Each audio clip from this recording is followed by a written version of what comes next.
Welcome back.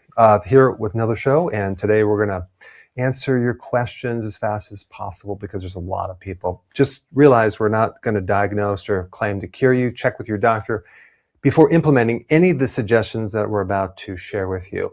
Steve, over to you. Let's dive right in. All right, sounds terrific. Hello, world audience. Thanks so much for joining us. We can't wait to hear all your terrific questions, and let's get right to them. Let's start off with Violetta from YouTube.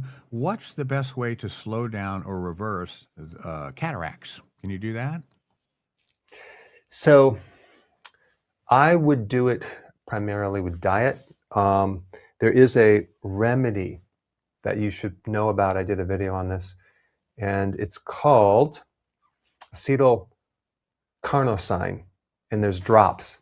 You got to search there. Like, you probably are only going to find it on Amazon for dogs because it works in dogs. But if you go off Amazon, you'll be able to find it. But acetylcarnosine is a good drops. But if you're consuming healthy foods without sugar and junk food and things like that, that's the best way to preserve it. Foods with a lot of whole foods without being refined will support it. There's a lot of natural compounds in our foods, like even natural vitamin C and vitamin E, that actually protect it. But you're getting probably a lot of oxidative stress and damage from either, it could be refined seed oils or junk foods in the past. But yeah, you want to just follow what I share and also do periodic prolonged fasting to beef up the antioxidant networks to protect your eyes. All right, here's a tough one for a lot of folks around the world. AR20 from YouTube. I desperately need advice on how to address obsessive behavior in a 15-year-old boy that's on the autism spectrum. What can we do for folks like that? You want to support everything to do with the brain with a combination of things. The diet is number one. You have to start eating real food, sufficient amounts of protein, foods high in the vitamin B1. I would highly recommend taking supplements, natural B1, magnesium glycinate, and trace minerals to support the brain. But it doesn't work unless the diet is good. Usually, especially children with autism, their diet needs to be worked on. So probably the most important thing is getting rid of any junk out of your house. So that way it's not there. So there's no other option than just what you have in there, which should be healthy. Start to turn that around. It's like not emphasized at all. The diet is not emphasized in autism, unfortunately, but you can change things around. I would also order on probably subscription service, you could order silica water. That tends to be very good for autism, especially if there's aluminum involved, which there's some data that shows that it is. So silica water over a period of months can help chelate or bind and pull that out. That would be another powerful thing I would recommend. All right, very good. Glenda, one of our friends from YouTube, she's 85.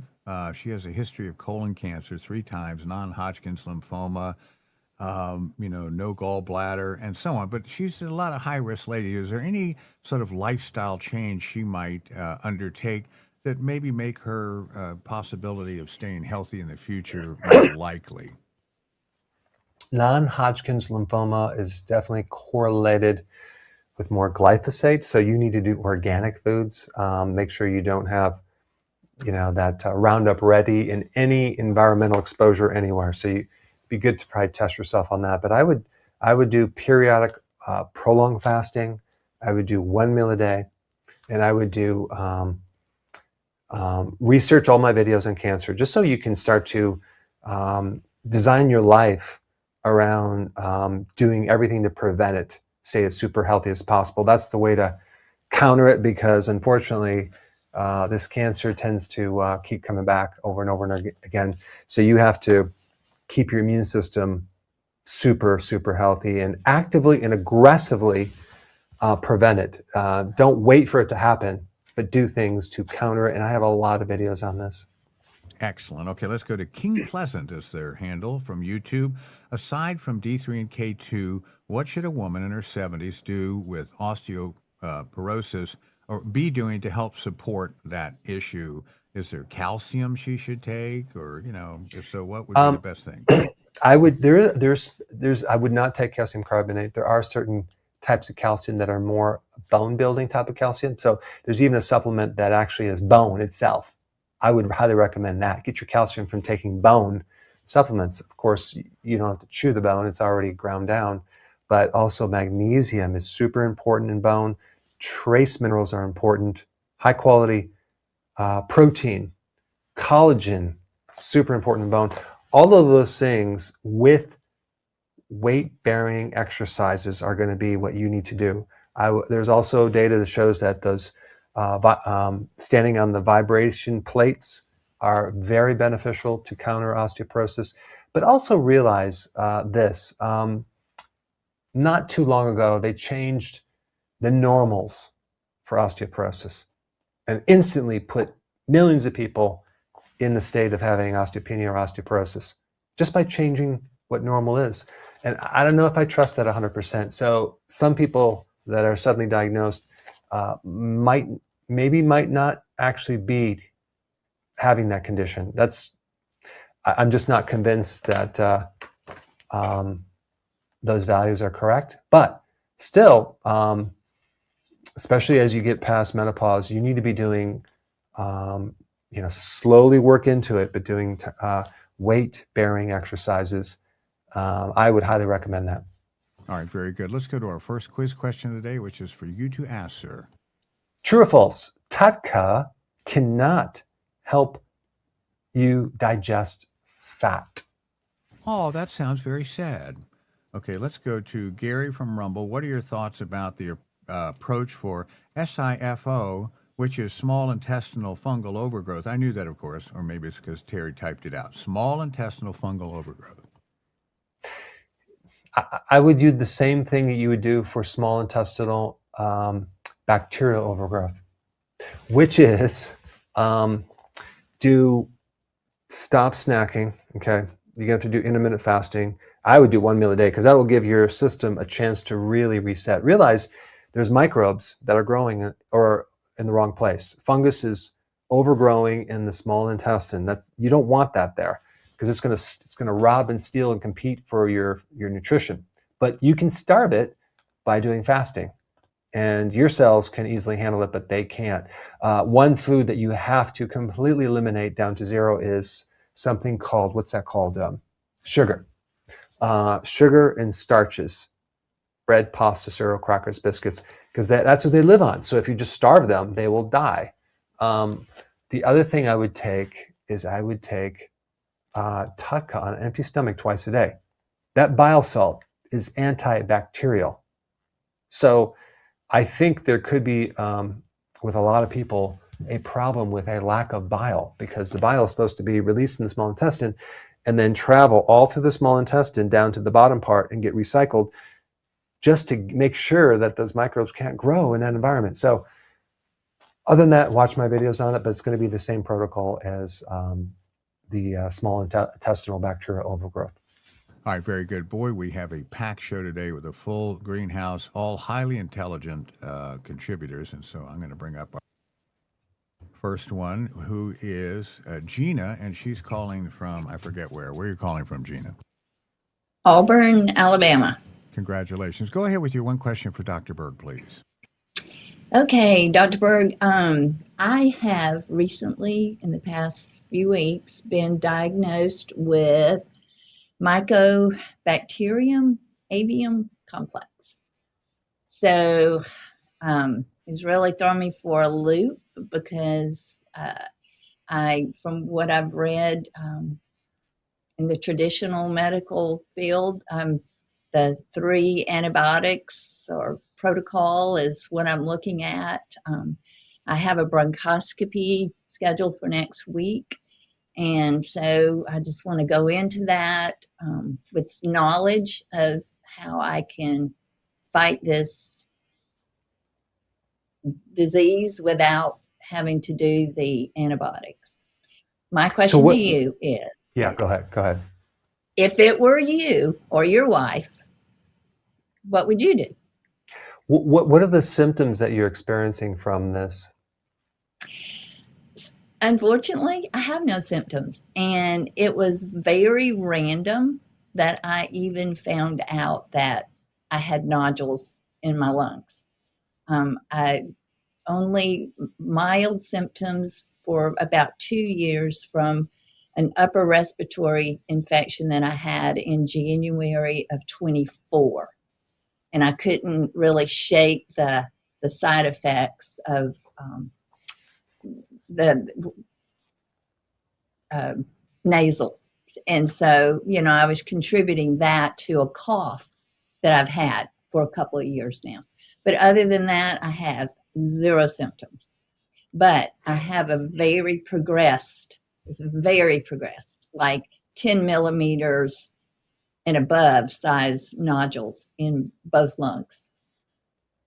So this is my answer because one of these things. This is a hard question for me to give you advice, especially I can't give you medical advice, but I'm just going to tell you where to educate yourself on because there's so many people out there, for example, that has been, oh, you go to the doctor and you're diagnosed with, you have, this is different, H. pylori, okay? So we need to treat it, antibiotics, immediately. Like no symptoms, nothing, you're diagnosed. And then they get treated and then they have side effects, complications, blah, blah, blah. So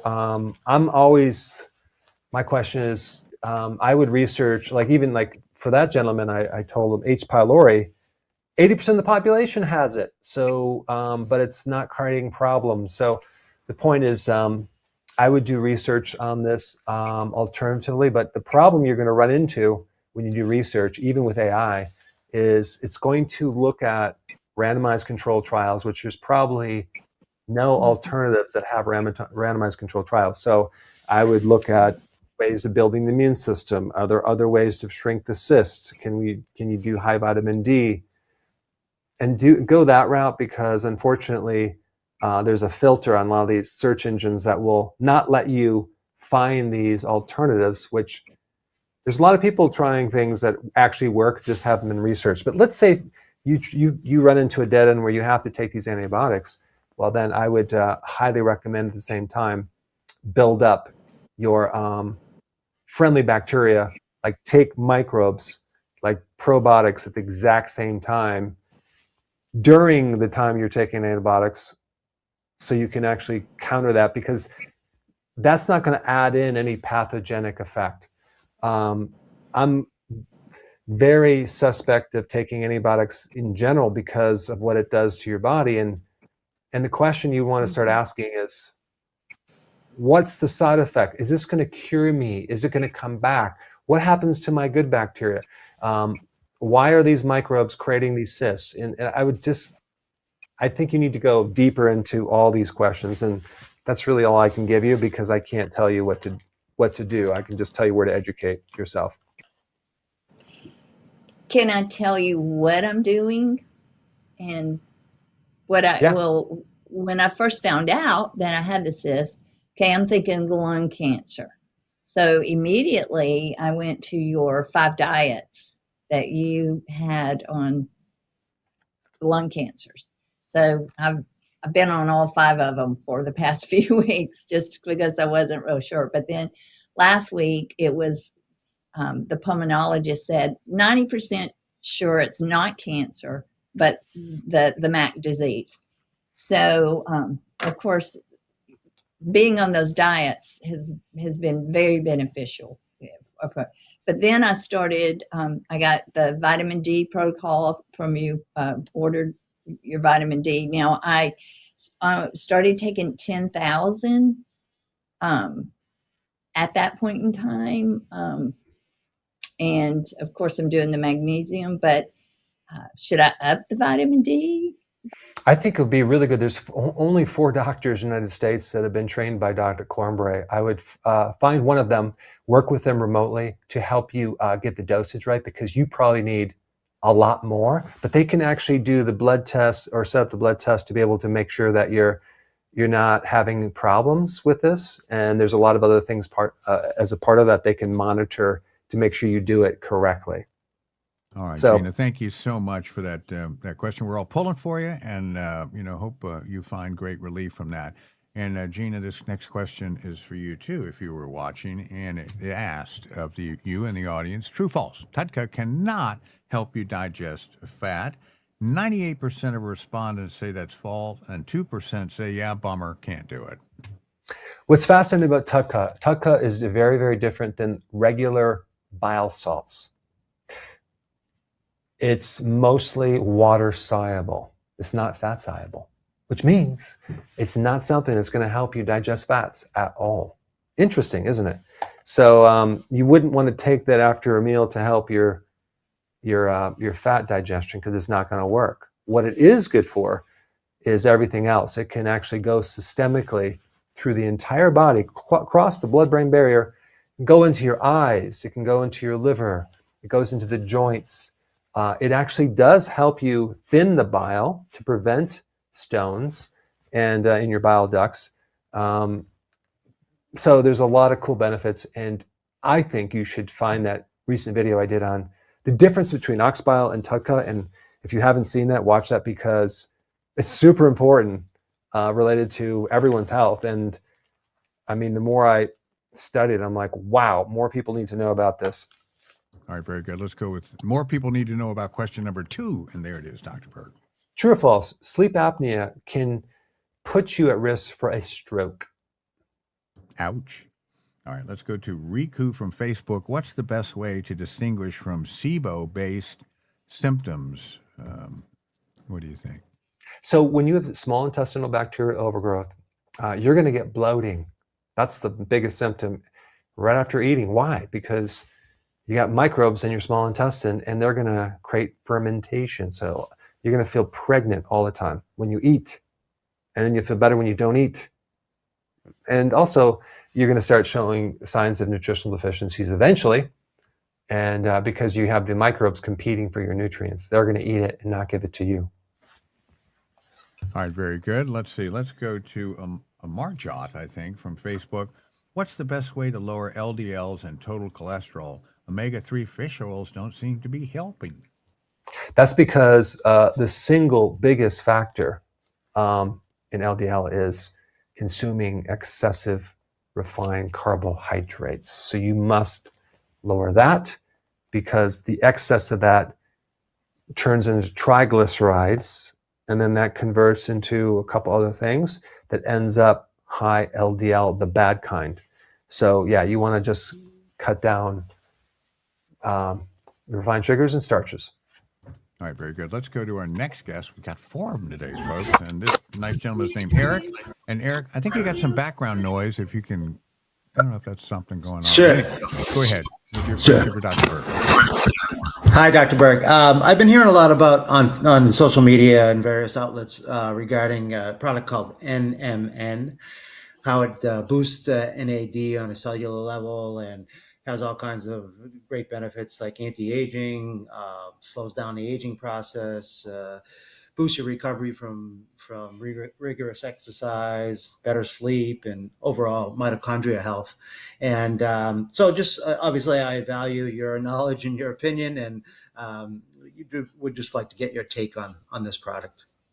Yeah, good question. There's a lot of different new products coming out that are versions of typical just B3, niacin, and that's one of them.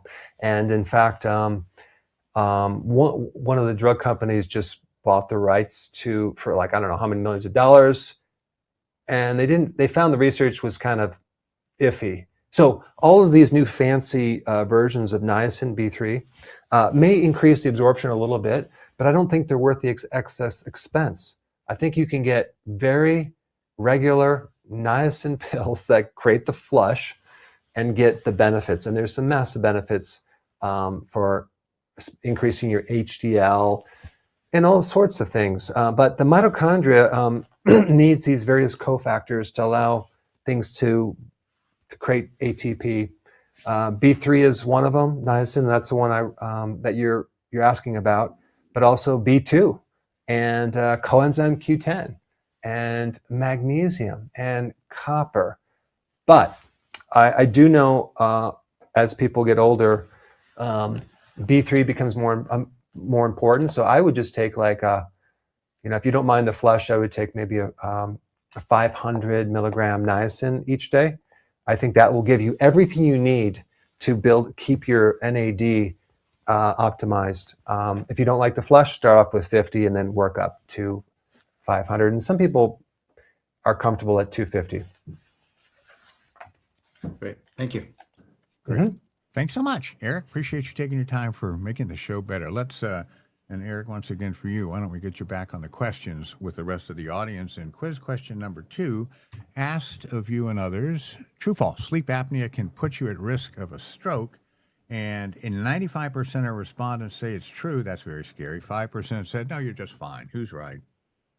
There's some interesting hardcore data that shows that it does increase risk of heart attack and stroke, sleep apnea. So there's something about not getting oxygen that's not good for you, especially poor sleep. Poor sleep is devastating.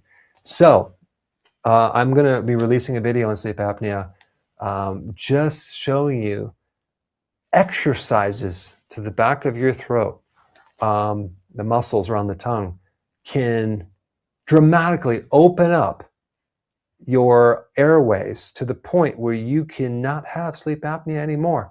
And also, one of those exercises involving helping people get rid of snoring. If you know anyone like that that's sleeping in your bed, have them do the exercise, because I know it's probably not you. Okay, let's go to handle. Excuse me. Here we go. Debbie from Facebook. Can you please discuss how to handle severe asthma and how to support it in a hot, dusty climate? Boy, there's a lot of that going around the country now. Having sufficient exposure to sunlight is super, super important for asthma. In fact, you'll probably notice it goes away. And then also a sufficient amount of vitamin D that will also be beneficial to reduce the risk. But don't forget about magnesium. Nose breathing also has been known to help decrease asthma, because it creates this stress response. And you actually, even though the nose might feel like you're getting less air, that CO2 that you're getting, that restriction, allows more oxygen to really get deeper into the cells. So nose breathing gives you more oxygen, even though it feels like you're getting less, and that will take the stress off the lungs. All right, very good. Dr. Berg, are you ready for the mailbag? Yes. Okay, and by the way, just briefly, if you folks want to also join in that, it's on our Facebook page, Dr. Berg's Facebook page, and you can ask these questions and we'll sort through them and hopefully get yours on the air with the rest of them. Go. Number 1, I retired July. Any tips on staying active to change my mental and physical state? Yeah. Here's the thing. As you get older, longevity becomes more important. And I would follow in what I'm doing. I'm like active. I'm like so active right now and doing so many types of walking, hiking, exercising, weight training, eating healthy. I'm going to be releasing a book in about a week. Change Your Environments. You should get that book and read it, because this is about changing your environments and optimizing your lifestyle to the point where you can live a long, healthy life and have everything in there. But the big thing, the takeaway is going to be, you want to get healthier as you get older to build up a health reserve that gives you the buffer to counter all the things that are going to be happening as you get older. Okay, number 2, there's conflicting data on how much protein do I need. I'm a 55-year-old female. You can't give someone the exact amount that they need based on age, height. It's impossible, because you have too many variables. You have your ability to digest, you have your activity level, and no one really knows exactly. So I would highly recommend playing around with different amounts until you hit the ideal amount of protein. For some people, you just have to go on how you feel. And like when you eat protein, like, okay, I had enough, and I don't feel good if I have too much. And other people need to they're not having enough because they're feeling weak. So as you get older, especially female, the requirement does go up, but just play around with the amounts. It could be, 6 ounces, could be 8 ounces. If you're doing 1 meal a day, it could be more than that. But I would highly recommend animal protein because that's the highest quality. Number 3, doing keto, lost 70 pounds, but now I have cracked lips and I'm dry. Typically, it could be vitamin A deficiency, so more egg yolks, more omega-3 fatty acids. Avoid seed oils. Even B vitamin deficiency can create cracked lips. Number 4, do you consider acid foods that leave an alkaline ash? So they're talking about like lemons, limes, citrate, that then you eat it, it's acid, but then it turns alkaline in the body. To be a good thing with an alkaline diet, preventing parasites. I wouldn't go on an alkaline diet. I would just eat healthy and not worry about eating acids or alkaline foods, because there's no real data that shows that you can dramatically alter your pH by I'm just now going to start eating more acids, because the body is constantly buffering and things like that. Just eat healthy. Your body will end up whatever pH it needs. There's different tissues in the body that have different pHs. You have the blood is slightly alkaline, very slightly. You have the stomach, super acid, large intestine, acid, small intestine, alkaline. So what do you want to alkalize the entire body? I wouldn't use that as your way of getting rid of parasites. I think wormwood extract, black walnut hulls would be best for getting rid of parasites, and then just eat healthy. Number 5, could kids with autism benefit from B1? Massively. I would highly recommend that. B1 is everything to do with brain and nerve. And also with autism, silica water on a regular basis for probably a year would be very beneficial. Number 6, struggling with low stomach acid, thick bile. Should I take ox bile and then what's going to happen to my stomach acid? Yes, it is true that ox bile is alkaline, so that can neutralize the stomach acid. So you may want to start out with betaine hydrochloride, acidify the stomach, and see if that doesn't fix everything, because if you have enough stomach acid, that will actually tell your liver to make more bile. So, and if that doesn't work, then you just take 1 bile or ox bile right after you eat. And last question, any thought on anything that works on bone spurs, making bone spurs go away? That's a tough one. I don't know. I think you're going to have to find out. Sometimes people develop stones. Spurs, just if it's in your heel, just because you're walking a certain way and it's pulling on the tendon more, or in your back because you haven't, you're in a certain posture because it's trying to stabilize things. So I would highly recommend doing full range of motion exercises, because when you have a spur, especially if it's in the spine, you're going to avoid going in that direction, and then it gets worse. So you want to slowly start to go into the motion where you can't go into to get that full range, as a way to get the body to naturally get rid of the spurring. That's it, Steve. All right. Well, that was wonderful. We all learned a lot from that. Let's go to quiz question number 3 for you to ask, sir. Regarding migraine headaches, what is the deeper real cause of all migraines? Boy, a lot of people would like to know that. Esmeralda from YouTube, what can we do for higher liver enzymes? She says, help.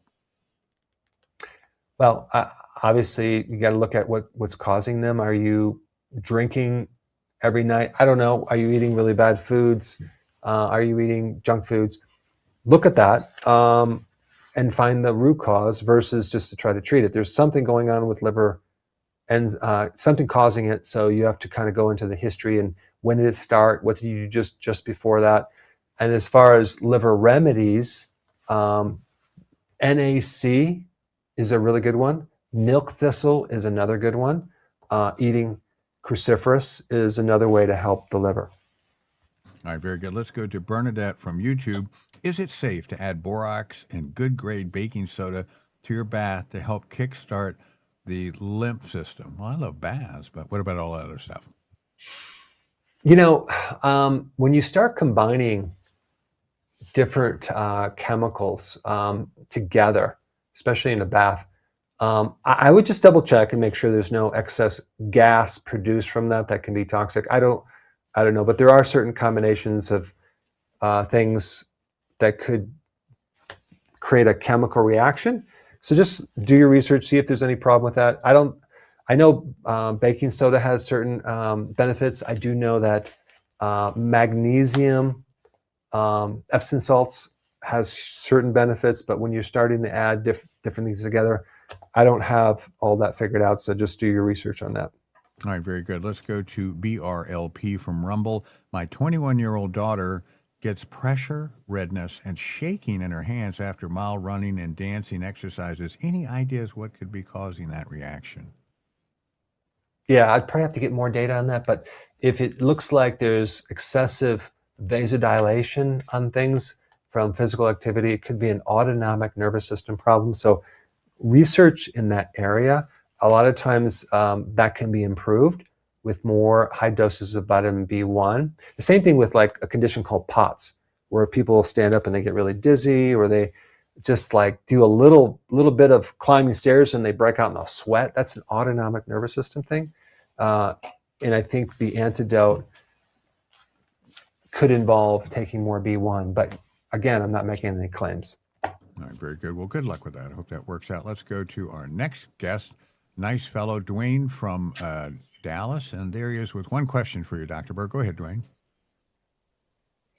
Well, good to speak with you, Dr. Berg. I have a question that's on a topic I don't hear you talk about very much, but I was a daily drinker for over 20 years, and I've been completely off alcohol for over 3 weeks now. I think I'm doing well. But what do I need to know about to avoid the urges? Plus, how would I get rid of the all the visceral fat and stuff? Trim it. Yeah. So there's a couple really good points there. I did a couple videos on addictions that you should watch, because there's some practical, simple things you can do if you catch yourself like craving and things like that. But I think the most important thing is to make sure your environment is changed in a way that there's nothing available for you during times of stress, decreased sleep or craving. So that way you're adding friction.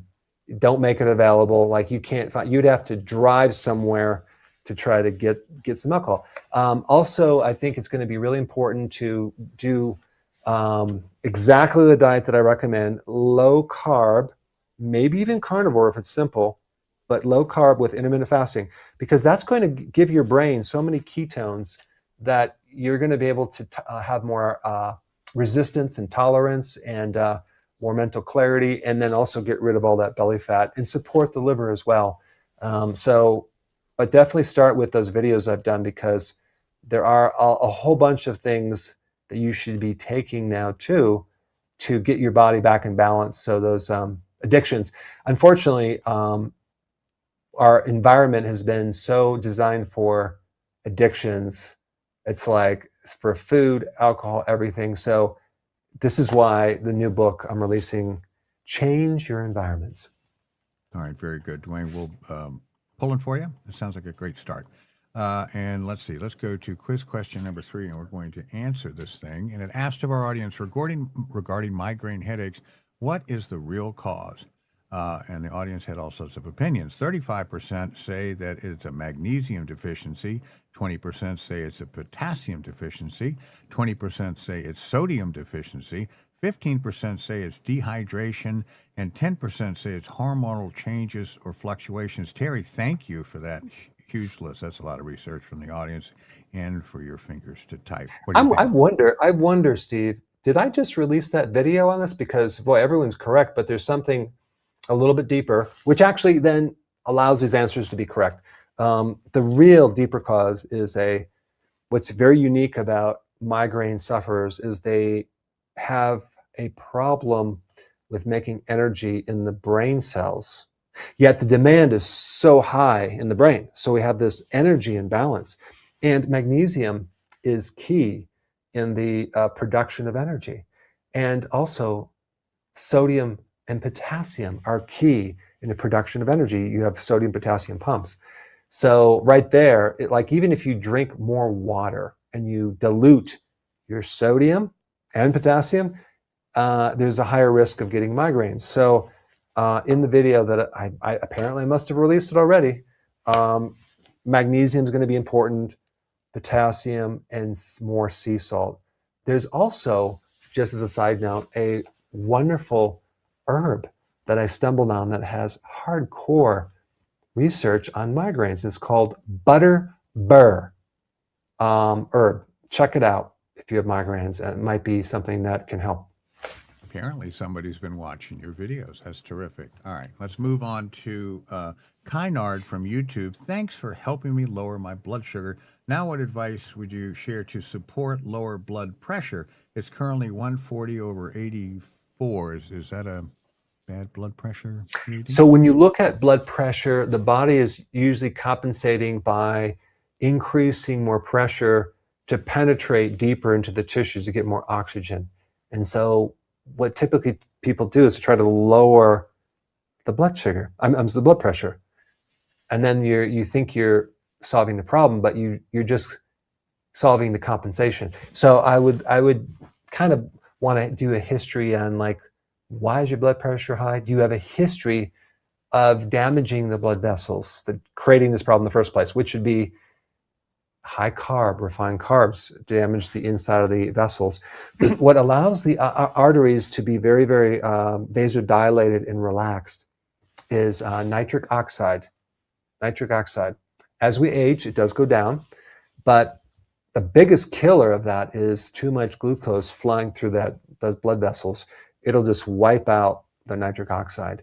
So how do you get that back? Getting the diet, low carb, okay? Doing a lot of exercise. Exercise is hands down the most potent way of increasing nitric oxide. Weight training, primarily, and resistance training with effort. So that means doing a workout to a point of failure. So we create this compensation and this increase in nitric oxide. The food that has the most nitric oxide would be arugula. And then you can also do cacao. And then beetroot juice powder also has it. But nitric oxide is a gas that is made on demand through the body. And I'm going to create another video on this, and I'll release it soon. But your microbes do make it, and this is why, like, mouthwash really kills off the microbes that help you make nitric oxide as one thing. But I list a bunch of other things. But anyway, I don't mean to give you a seminar right now, but that's all I'm going to say, Steve. Wow, that's what we're here for. Here is a question rather than a seminar. Go ahead, sir.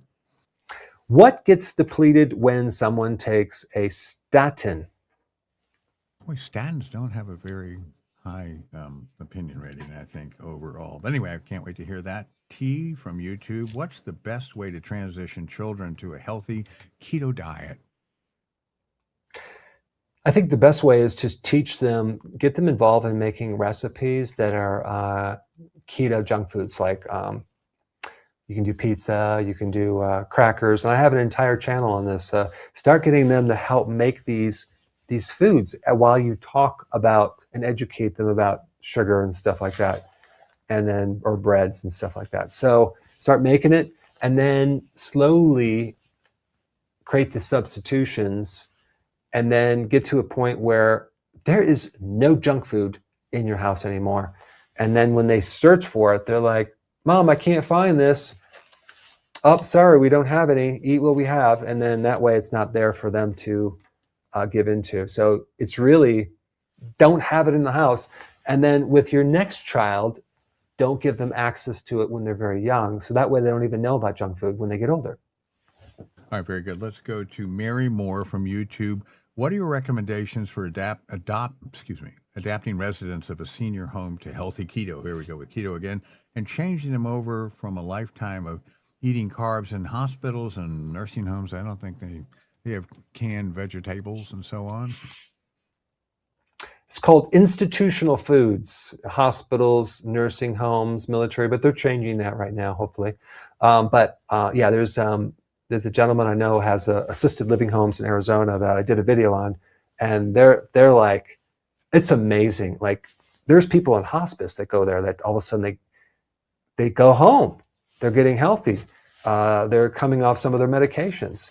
They're getting back their mental state because they're finally feeding the brain, versus a typical home where they just are literally giving you snacks every hour and a half, and because it's all part of a standard of care.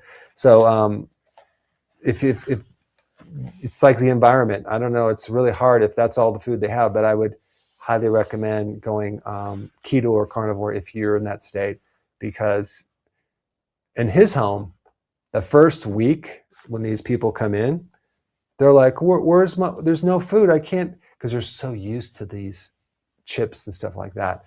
And then they start to get used to it and they start feeling better. So I'll have to put the link on that video down below for that person who is searching for someone for a home. Okay, very good. Let's go to our final wonderful, intelligent guest, and this is Chaconi Harrison, I think. Go ahead with your one question, dear. Oops, I think your audio is muted. Go ahead and get your mic on, please. Sorry. Hi, Dr. Berg. Hello. What would you suggest, or what supplements rather, would you suggest for someone with pelvic lymphatomas? I think I pronounced that right. Who is also on dialysis? Pelvic lymphedema or lympha what? Lymphatomas. I think that's fat around the pelvis. Okay, fat around the pelvis. Right. And also kidney failure. Right. Yeah, and that's in that situation, you got to work with a doc, because if it's a stage 5, then they can't really just take the regular nutrients, because it could be a problem because the kidney is damaged. But let's say it's a grade 2 or 3, then it's actually okay. I think, and this is, again, check with the doctor before this, but potassium is only dangerous to the kidney for advanced kidney disease, but it's actually preventative. It supports the kidney having enough potassium, having enough nutrients, vitamin D especially, because that last stage of conversion of vitamin D to the active form requires a good kidney. So if you don't have a good kidney, then some of these patients need to consume a version of vitamin D that's already in the active form, but that has to be monitored. So magnesium, I think, would be really, really important for those people. Trace minerals, very important. Going low carb, especially if there's fat in the pelvis, super important. So I don't see any problem with doing the ketogenic diet. Why? Because out of all of the parts of the kidney, the nephron actually uses ketones as its primary fuel. Now, it doesn't like glucose, yet people are feeding it glucose all day long, and that's what destroys the kidney. So believe it or not, the kidney loves ketones, thus the low-carb diet. Chaconi, thank you for that call. We're all pulling for you, as usual. That's why we're all here, to hear these interesting conditions. And let's go to quiz question number 4, which asked of our great audience, what gets depleted when someone is on statins? 85% of our respondents say it's CoQ10, 10% say it's vitamin B12, and 5% say it's essential minerals. How smart is the audience today, doctor? They're pretty smart, because it is coenzyme Q10. It blocks coenzyme Q10. So this is why if someone is on the statin, they better be taking coenzyme Q10. Why? Because that's going to be necessary for your heart to work. You need it for the mitochondria and to make energy. So here you are taking a statin to help the heart while it's depleting you of a key nutrient that helps the heart. And unfortunately, even in the American Heart Association, the American College of Cardiology, they don't even recommend it. I mean, I'm like, why? That's crazy. So therefore, they're operating off of outdated information, and a person is going to start developing muscle problems with statins if they're not if they're deficient in coenzyme Q10, and then creating all sorts of fatigue and all sorts of issues. And when you take the coenzyme Q10, at least that can actually satisfy that deficiency and help a person. All right, very good. Well, I love it when we have true-false questions because I can just roll the dice and have a 50% chance of looking absolutely brilliant, but I think our audience is more thoughtful for that. So here's the question, last one for the day. True or false, taking more potassium has been shown to decrease the risk of a stroke? What do you think, audience? Educate us, please. Let's go to Mary Jo from Facebook. I have only one adrenal gland. Can I still have high cortisol levels? That's interesting, isn't it? Well, if you have only one, it'll compensate. It'll get bigger. And there's a lot of people that do fine just with one. So you have an extra. Same thing with a kidney. It just gets bigger and you can compensate. When you measure cortisol, I highly recommend doing a saliva test and then measure it every 3 hours through a 24-hour period, because you want to catch what's happening. It's on a circadian rhythm. You want it at the very lowest at 2 o'clock in the middle of the night, 2 a.m., okay? And it should be the highest at 8 a.m. And that circadian wave is highly influenced by your blood sugars. So why would it be up? Why would it be high in the middle of the night? Probably because your blood sugars are low because you ate sugar the day before and your body's trying to raise that blood sugar up.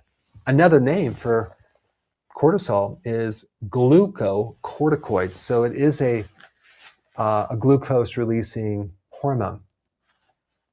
Wow. Well, we hear all the bad things about it.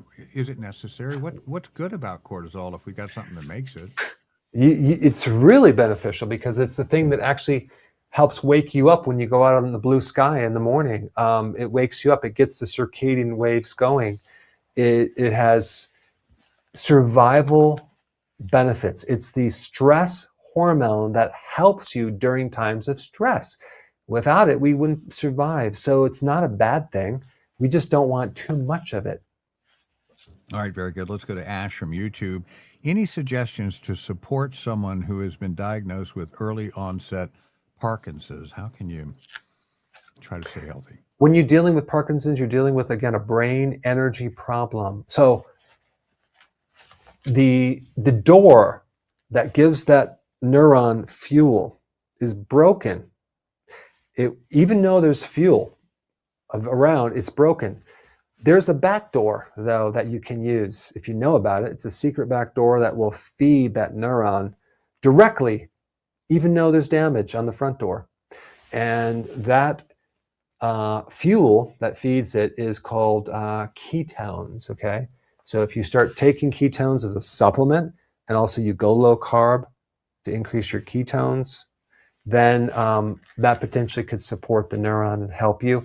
In addition, I would highly recommend eating nutrient-dense foods, high-quality protein, the complete B vitamins, especially vitamin B3 and B2.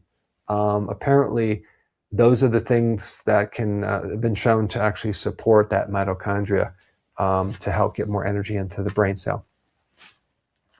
Very good. Let's go with our final question, which I asked true false. Taking more potassium has been shown to reduce the risk of a stroke, and 100% of our respondents say that's true. That's some confidence right there. Yes, potassium is fascinating. It actually helps keep your arteries flexible, okay? It's involved in the sodium-potassium pump in your nerves and your muscles. So it helps the transmission of nerve impulses and also in the muscles in your blood vessels too. So it's super important. And the question is, are you getting enough potassium? I think you should do an experiment. I think you should, and you can do this probably with AI, just type in all the foods you eat in one day and then say, tell me roughly, estimate how much potassium did I get? If it's 48, if it's at least 4,700, then you're good to go. But you're probably going to find it's going to be not even half that. So you want to start beefing up your potassium levels. All right. Well, this is an interesting one. D. Michelle from Facebook. Why would my fingertips prune up when they haven't been near any water? She could probably stick to glass with those things. I don't know. I just don't know. Wow, that's interesting. Well, Dee, report back in. I hope that's not a troublesome issue for you. Let's go to Porter from YouTube. I had to stop the keto diet because I was getting gout in my wrist. I never had it there before, only in my toe. Well, you had it. Could keto be the cause? It's highly unlikely, but I'm not saying you don't have it. But what happens when you start keto, you get into ketosis. There is going to be a temporary spike in uric acid. Uric acid is not all bad. It's a very powerful antioxidant, even more powerful than vitamin C in your blood. So probably what's happening, you had this little spike of uric acid and then it hurt your joint. I think if you just push through it, that will go away because that uric acid will go down. But there is definitely that spike, especially when you start it. And then there's other things you can do as well to minimize the uric acid effect in this process. So you can watch my videos on that because I have quite a few. Wonderful. Okay. I like it when people really try to kind of dig down on health. That's what this show's all about. And Vincent is one of them from Rumble. At the end of my meals, I often have a little phlegm or a wet cough. Could that indicate poor bile production? Also, how do we know when we should take bile salts or betaine hydrochloride or milk thistle? So he's sort of all over the place, but what's that phlegm about? Usually not. Usually it's something in the food that you could be, it's kind of like either can create some more immune reaction, could be dairy.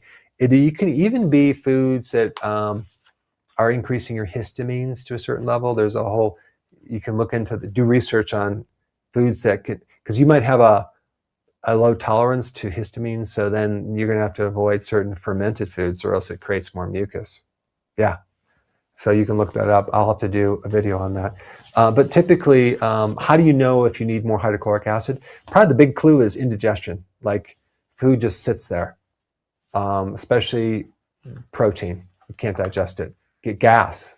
That's an indication you need more hydrochloric acid. And then also acid reflux. That's an indication you need more acid in the stomach. Now, the bile thing, if your stool is light colored and it floats, definitely need more bile. If you have constipation, you need more bile.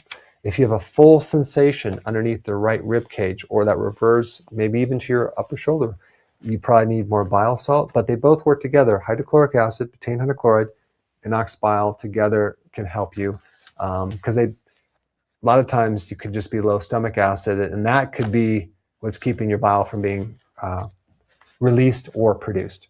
Boy, complicated system. Mystic Yeah, Flow. it is. Yeah.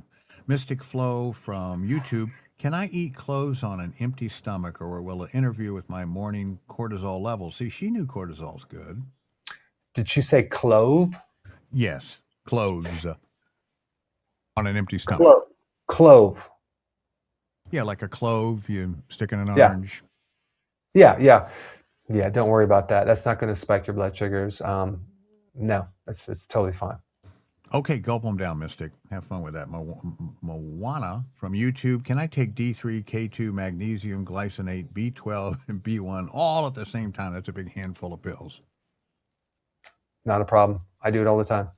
Wonderful. Scoon from Rumble. How do I naturally get rid of psoriasis of the scalp?